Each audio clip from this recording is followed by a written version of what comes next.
सबसे पहले तो मैं श्रद्धांजलि अर्पित करना चाहता हूं कि जो प्रतापगढ़ में हादसा हुआ था हमारे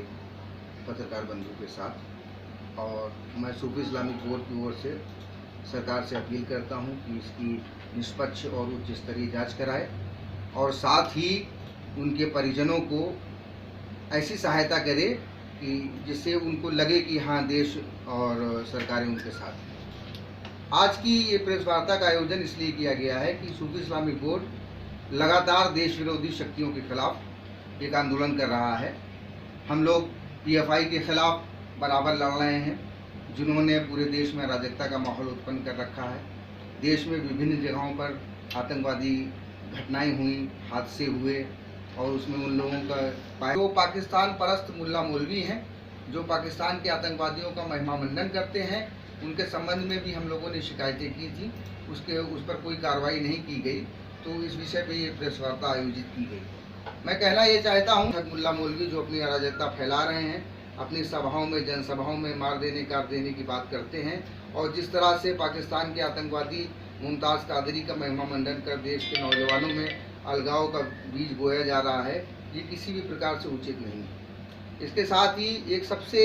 आवश्यक बात ये करना चाहता हूँ कि कल 14 जून को कोल्लम ज़िले के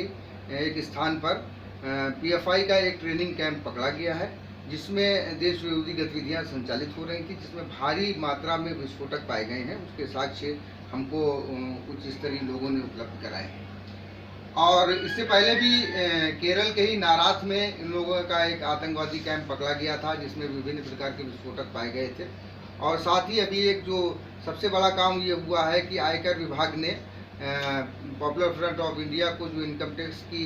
धाराओं में छूट दी जाती थी, उस छूट को समाप्त करके इसको सामान्य संस्था के दायरे में कर दिया है। और उस छूट को उन्होंने जो समाप्त किया है, जो उनका जियो जारी हुआ है, उन्होंने स्पष्ट शब्दों में लिखा हुआ है कि इनकी रेडिकल एक्टिविटीज़ के कारण इनसे ये सुविधा ली जा रही है, वापस ली जा रही है। जब आयकर विभाग इनकी सुविधाओं को समाप्त कर सकता है, तो भारत सरकार ऐसे राष्ट्र विरोधी संगठनों पर बैन क्यों नहीं लगाती है, जिसके संबंध में हम लोग लगभग 1 साल से बराबर ये मांग उठा रहे हैं कि ये संगठन तुर्की, पाकिस्तान और मलेशिया से आर्थिक सहायता प्राप्त करके लगातार देश में देश विरोधी गतिविधियां कर रहा है, नौजवानों का ब्रेन वॉश कर रहा है।